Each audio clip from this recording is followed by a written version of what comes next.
morning. I'm not gonna lie, I am just a little tired, not super tired. I got more rest today than I have in a while, so that does help. And I definitely am hitting a new season to where the last one, or at least the ending of the last one, or I don't know, maybe it was a quick season before. Beginning of the year, it felt like the Lord was like dropping me in like a deep kind of every morning. He wants me like deep in Him, doing things, watching a podcast about Him, and doing certain things that were just like, I don't know. I'm still tired, so my mind's a little foggy. But yeah, it felt like the Lord was getting me to do a lot of things like very consistently and very much like every day, all day type deals sometimes.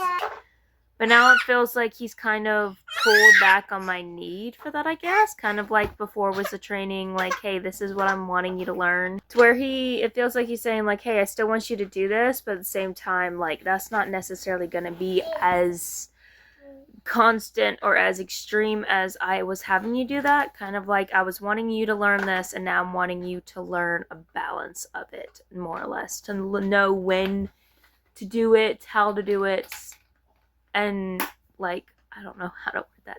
I don't know. It felt like I was very much in the deep end of learning something, and now that I've more or less made it a practice, it's like the Lord's like, hey, yeah, now we can step a couple steps backwards and use this as a tool, but a tool that can be like more consistent in some seasons and a little bit more laid back in other seasons. I guess one example being the fact that I was doing my dream journal like every day, or trying to every day, and then it was like every single one of my dreams. And then now it feels like the Lord, ironically enough, through a dream, or I guess not so ironically through a dream, it felt like he was leading me to say, like, yeah, I got you to do that, but that isn't something I'm wanting you to consistently do, because I don't, like, that's not something you need to consistently do for the rest of your life, is journal every single day. Instead, I want you to lean on me and basically ask what dreams I want you to put down and what dreams are best to let go. So today I am still doing my dream journal, but instead of doing every single dream, I think there's a couple that I'm going to get down, which is still nice. Like, I do enjoy getting it down, but it was exhausting. I'm not going to lie. Getting up every morning and writing down multiple dreams, because I don't know if this is consistent with everyone, but for me personally, I usually have like multiple dreams in a night. It probably also has something to do with the fact that I am not always like a light sleeper. For the most part I am, but I am a up through the night kind of person, to where no matter what, it's more odd that I don't wake up at least once or twice of the night, so that might have something to do with it. But even then, sometimes it's just like my dreams shift from one to another throughout the night, which honestly is why I started implementing that more so in Distorted Reality, book 3 of Maddie has multiple dreams. You just don't always see the multiple dreams, but in book 3, I'm having it more consistently of you're seeing like all her dreams throughout the night. So there's times to where it's like 3 or 4 different dreams that you're seeing through her point of view. My hair is a mess. I'm going to try to get that down, get a couple dreams down, go ahead and start the morning. And I am doing the Lost Kids today. We haven't been into it in a while. I haven't recorded. I've been consistent in it. That's the one that I'm more consistent in. Like, I do Distorted Reality every week, just the first 2 or 3 weeks I write in it, and then the last I edit it because I need to edit to post it. But the Lost Kids, since I just write it all the weeks that I'm working that month. So yeah, we're gonna get into it. And I'm probably not going to be consistent with the chapters in a row. I do know that I need to get Olivia's chapter done, because I forgot that I didn't do her trials. And I was trying to have at least one trial per kid, as far as in trying to make that a little bit more consistent, so you got to see their point of view through it. Some of them you got a couple, like with Kirsten, you got 2 different versions of the trials, but most of them, I think, well, that was just because to try to show the difference between a kid that has the regular trials versus a different set of trials, to say the least. But yeah, I gotta get Olivia's because I realized I didn't ever do any of her trials. So I gotta go back to do Olivia's chapter because I got basically the rest of that day, and then I was like, oh wait, no, I do have to do Olivia's chapter because I was like trying to think of which kids I haven't done in a while, so I knew where to start the next day. And I was like, oh yeah, I guess I should do Olivia's chapter because I don't think I did any of her trials. So that's where we're going. Like, she was mentioned that she went to trials, but I didn't actually have her like point of view of any of the trials, and so that's what I'm doing today. And then after that, I'm probably gonna heavily lean into Madison's point of views because I in my like last night I definitely was trying to think over, because a lot of times I will go ahead and look up where I'm at so I can kind of have like a mind space of where I need to be the next morning writing wise. And last night I was thinking over a brief, what do I want to try to get done for writing wise, so I can go ahead and have a jump start and not have to think about it today as far as in from scratch. And so I went ahead and, because even though I do have a rough idea of where I want to go with the story, it's more so point A, B, C, but trying to get in between those points that I am just trying to figure out.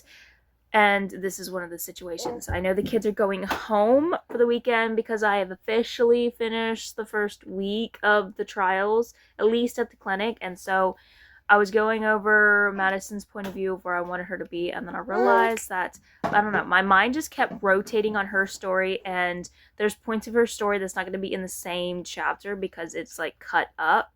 And so what I'm going to do instead is I'm just going to go ahead and get that storyline down, and I might try to do that with some of the kids, as to where I'll just go ahead and go through their storyline of their weekend and then just place their chapters where they need to be, flip through, so you're still getting a consistent timeline. And so that's where I'm gonna get. I also will probably get Jackson maybe done. I think Jackson and Connor is what I'm leaning towards. And yeah, so the goal is to get Olivia's chapter done, Madison's chapters done. Hers is probably going to be maybe 2 or 3 of them, I want to say. Yeah, maybe 2 or 3 of them, because I think I'm going to have it to where you have her leaving the clinic, then you have her when she first gets home, or I guess heading home, and then you have her within the weekend, which it's definitely going to be a deep one this go around. Something that I realized I'm going to implement in her kind of deal. I will say it is roughly, I'm not saying it is exactly, it is roughly small hint of something that I went through growing up, and so I figured it made sense to put here. And then as far as in, I realized, okay, well, I need to take into account the fact that she's seeing now, because this would be the first time that she is seeing the spiritual realm being at home, as far as in while she's living with her adopted family, because before she didn't have her sight. I mean, that's kind of the whole deal of when she first got adopted, of like the clinic had her spiritual sight closed off, and this is the first time of them trying to awaken the sight, and this is the first time she's back to seeing, and the first time she is back, or she's actually seeing around her adopted family. So I figured that would be an interesting dynamic, especially with her stepdad, because I was like, how would this like portray, like trying to bounce off of the abuse at home, and or I guess just the home dynamic, compared to now she's seeing, and now she's like, this is going on, like trying to bridge how the two would correlate of the clinic and her home life, and kind of showing also how some of the things that happen at the clinic she's more immune to, and how some kids are also the same, of how they're more immune to certain tactics of the clinic because of their home life. And it's kind of like a, well, I get worse at home, so, or I get about the same at home, so I mean, it's not that bad compared to like some of the kids that are just like have normal-ish childhoods. I have to say normal-ish is because they're all in the program for a reason, but some of them are more so they were triggered into situations, like as far as in if they are having mental health problems, they were triggered into it for either home life or a extreme event or a mixture of both. So some of the kids that do have normal-ish home lives are probably going to be more prone to having what the clinic does as more so like, oh yeah, I don't want this done to me. This is traumatizing because this is like, yeah, traumatizing. And then the other kids that are just like, I'm already traumatized. This is just another layer to it. I mean, yeah, I don't want it happening, but I mean, it's just another layer. Not that that's what they're going to be thinking in their head, but at subconscious level, they're just going to, I guess, kind of think about that. And Madison being one of them, of even though she's not prone to like enjoy or even be okay with some of the things the clinic does, she is kind of pre-exposed to not the best home life. So she's just kind of more so, it's just another chapter, just another page of my normal life. So, which also inclines why she is later down the line of dealing with depression and certain mental disorders, because of the fact of she's basically, no matter where she's going, is dealing with like this trauma, and she's just like, that does something to you, to say the least. And even though it's not as extreme in the main storyline as it was when she was a teenager and growing up, which I will show more so when you do get books of when she's a teenager and growing up, it is something that she deals with, and is that more or less kind of what she's starting to re-deal with now. And yeah, so that's where we're going to be, is dealing with Madison's storyline probably prominently throughout this set of getting it done. But before I yammer on more and make this intro video a lot longer than it probably needs to be. I mean, it's fine. It's my video. It can be as needed as it's needed. And so, yeah, that's where we're at. There's where my mindset at. I will check in again before I actually start writing and give you a game plan from there. So, good morning to you all. Let's get it started.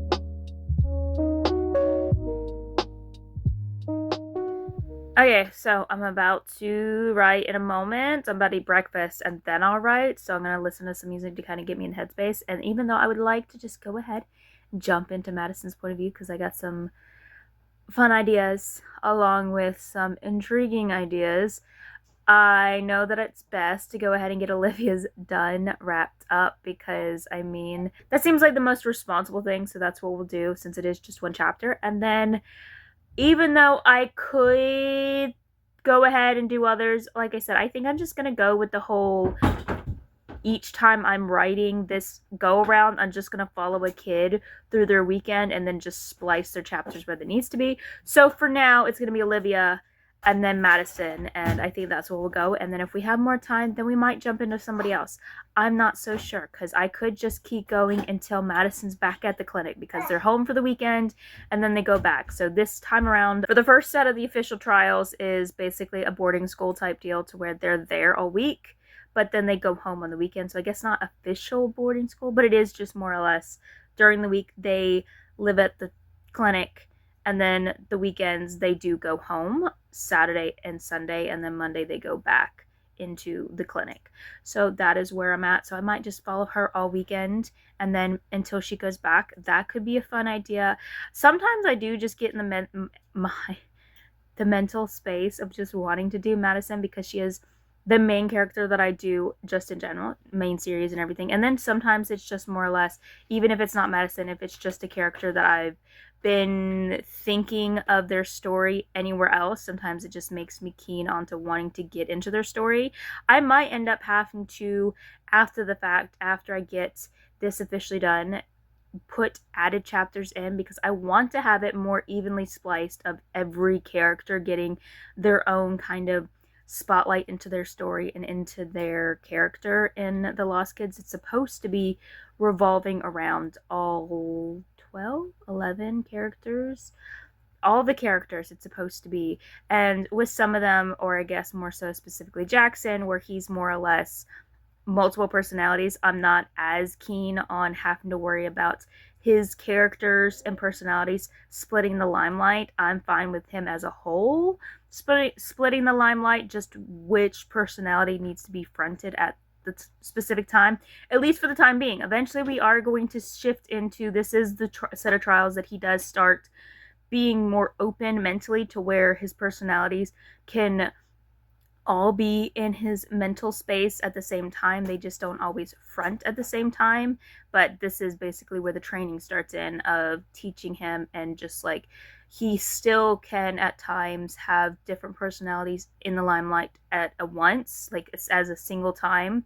So as far as in Liam being fronted, even though Liam's not in the picture yet, he comes in when they are 14 and they are 11 at this point.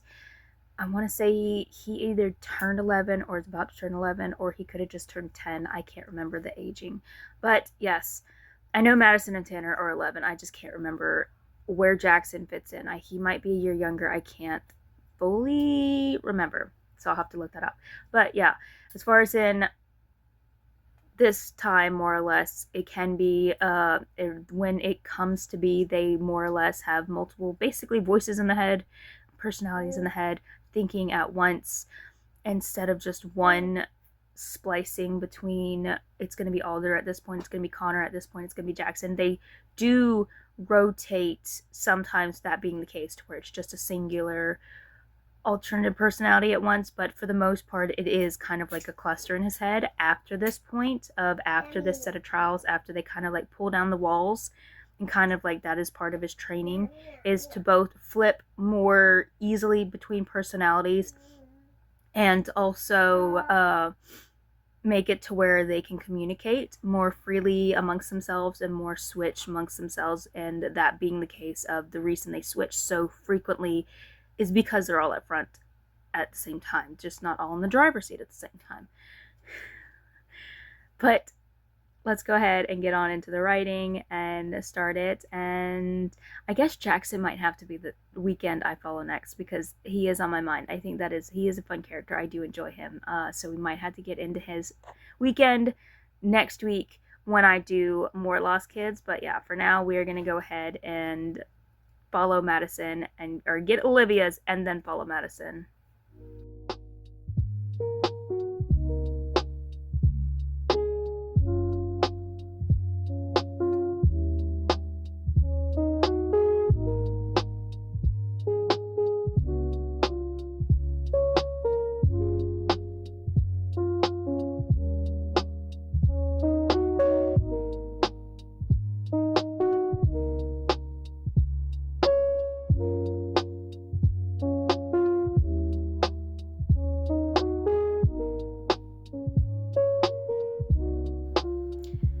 Okay, check in before I eat. Today has definitely been a little bit of a hectic day, so I can't tell if it's a long chapter or if it's just been, I've been having to stop and start and stop and start and stop and start. But I'm definitely still on Olivia's point of view, and I still have more that I want to do, so this one might be a longer chapter. We don't get a whole lot of chapters with Olivia as much as some other characters, but this could compensate for it, because like I said before, I really enjoy getting into her head and describing things, and I'm having some good and fun ideas for Olivia's story. So I'm going to go ahead and just indulge myself. So as long as the chapter takes, And I gave a brief overview of the trial, because with the trials, the kids do it twice a week, and at least for the start, for like maybe the first couple of weeks, they do kind of 2 trials in one for the most part. And I already did a description of the first half of the trial, or the first trial for this day and this set, and so I'm going to go into more of I'm trying not to go into depth of like a detail of like, hey, you should go do this, because it's not supposed to be promoting this kind of stuff. It's just more less saying, hey, this is what's happening. So I'm trying to balance that of not necessarily trying to give a play-by-play of something I'm not promoting, but at the same time giving enough of an idea of what's going on so you get the context needed for what's going on. And then the second trial is definitely going to be a more so, definitely have to balance that more, because the last one wasn't really necessarily I don't know. Like I said, I'm not trying to promote that this is what you should be doing. This is just more so, this is just a part of their life and this is what they're doing. So just trying to find that balance. And this one's definitely more so another one of trying to find that balance of, definitely, I'm not saying, hey, go do this. This is how you do it. But it is something that needs a little bit more of a description so you have an understanding of what's going on, if that makes sense. And so I didn't really get into it more so the past time or two, because with Michael, basically this set of trials was with Michael, was with Mallory, and now with Olivia. And Michael didn't get to this part because he kind of freaked out with the first set. Mallory got to this part and also was a brief overview, since we already got more of a depth of what to expect with the first part of the trial, but she didn't go through it. So Olivia will be going through this one, so I'm trying to, that's where I'm going next, is Olivia going through this part of the trial, and then I'm have an idea of like a little bit of an after, basically her getting done with the trial and going to her room or whatever, that I have an idea of. So once that is done, then I will be going to Madison's. But yeah, that's what I have for now.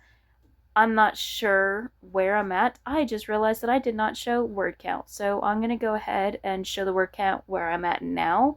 But keep in mind that this is not what was to start. But I will do the whole, at the end, show an overview of where I was entirely in general.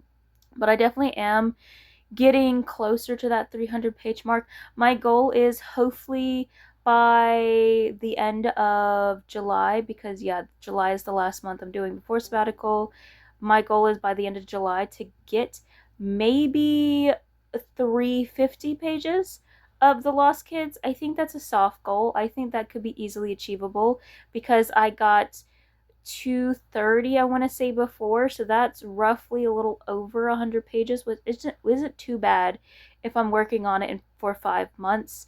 But then again, working on it basically 3 to 4 times a month, which isn't too bad, as long as I'm, yeah, hopefully that's my goal. Is I wanted originally to do 400 pages by the end of July, but then I realized, if I'm pushing hard on every book I'm doing and not necessarily doing the same as I was before, where it's like one book I'm pushing hard once a month, which was a lot easier to get like nearly 30 pages done a day if I'm doing it only once a month. But now it's just like every time I sit down and write, I'm trying to be intentional, averagely. So basically at least 2 times a week, at least, I'm just like, let's get as much done as we can.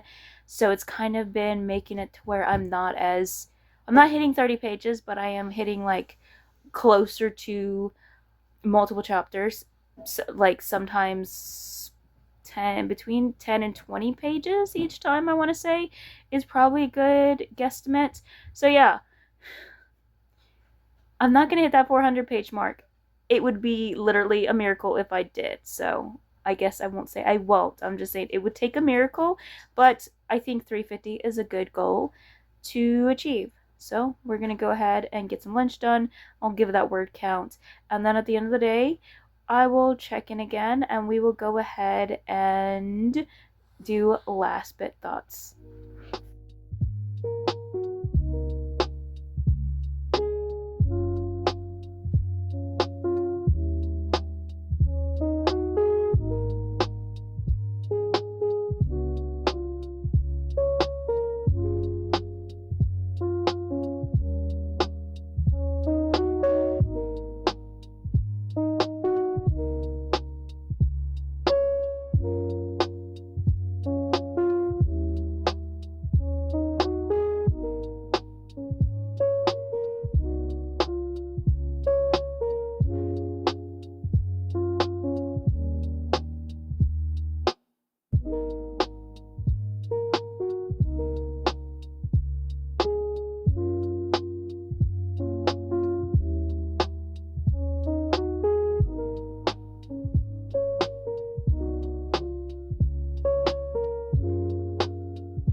Well, it is way too late for it to have been me still writing, but hey, things happen sometimes.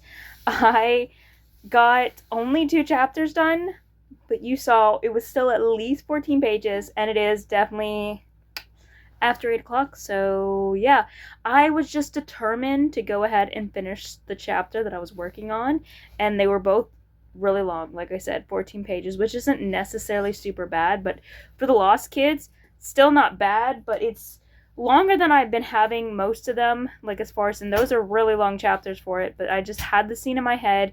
Maybe I'll cut it up. I don't know, unlikely, because they are kind of consistent scenes, so I don't see where I would necessarily cut it up, but maybe I will. We'll just have to come to it when I come to it. I did not get as far as I was wanting. I only got, Madison didn't get to go out of the clinic just yet. Like, I had like a full idea of what I want to do. Maybe I'll do that next time since the idea is still there, before I start brewing and trying to come up with other chapters. But I did enjoy what I'm doing with it, and I do have plans of what I'm trying to do with it, and I'm just excited about it.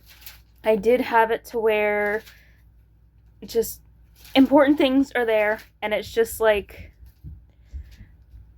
it's getting good, and I'm glad that it's getting good, and I'm just like, it's the kids bonding together, especially over like the fact that a lot of them don't really connect with people a whole lot outside of their family. So when they do, and then also kind of showing the different dynamics of just like how some of the kids are excited to go home. Like in this chapter, Tanner's just like, I'm excited to go home. Like, I'm gonna miss you.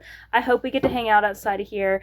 I'm still excited to go home because I'd rather be home than here. And then some of the other kids are just like not super stoked to go home because it's just like either they're in a similar situation. So as I said before, how some of the kids are just kind of like in a maybe not copy paste same situation, but definitely as far as in homes not so much better, and sometimes maybe even worse. I can't necessarily pin a specific kind of scenario where home is worse, but home is at least as bad, if not worse. Now, for now, this week, yeah, home is worse for a lot of them.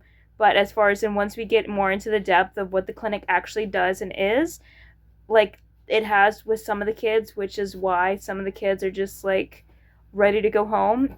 This week has just basically been a lot of the kids just kind of feeling that it's not a good place to be, but not able to actually understand why. So they're just more or less trying to process it.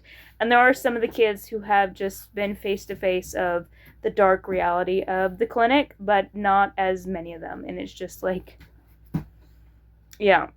I did get, oh, geez Louise, Olivia's chapter today was phenomenal, and I'm so excited for it because it's just like, let's just say that I'm trying to be very discerning with how I do this.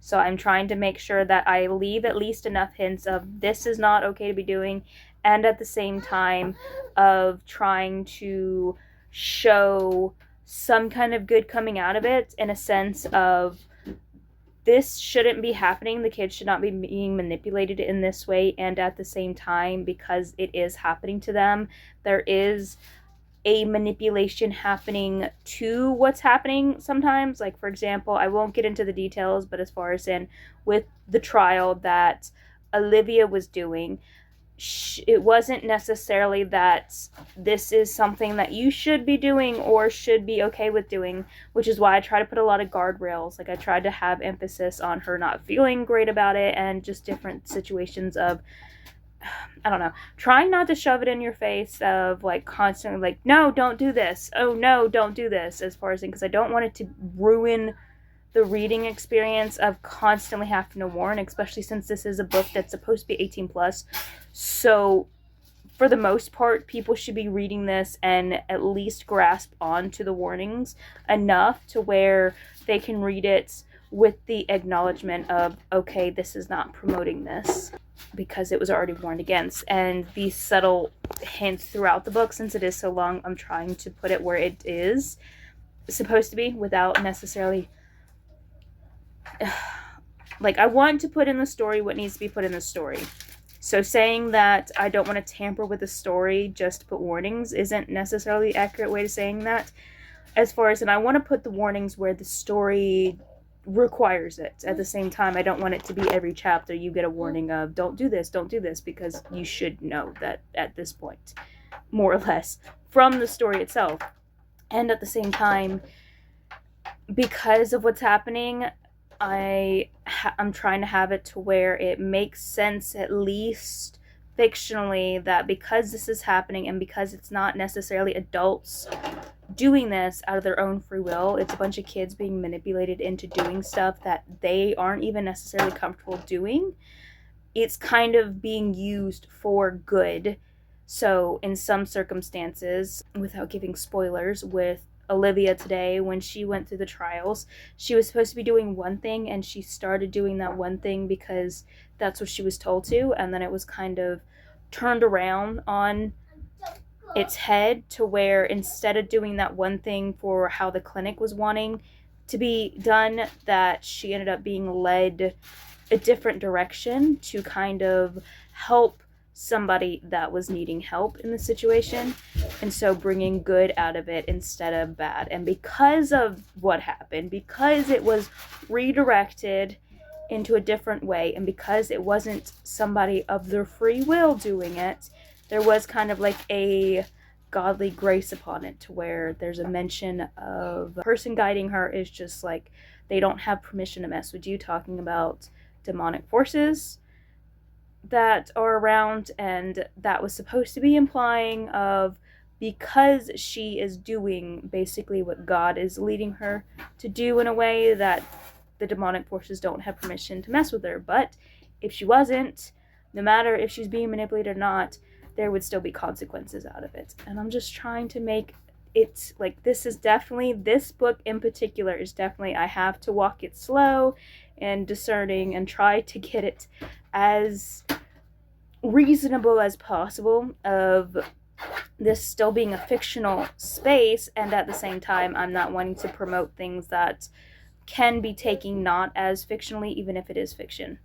I'm not trying to promote witchcraft and not trying to get people out there doing this. And so I'm just, like I said, I keep repeating that because I'm trying to like make sure it's clear that that's not the intent. And so if people take that as the intent, it won't be, because I wasn't consistently warning that is not the case. But that is it for this, and that is it for today, and I can't wait to get into more of the Lost Kids.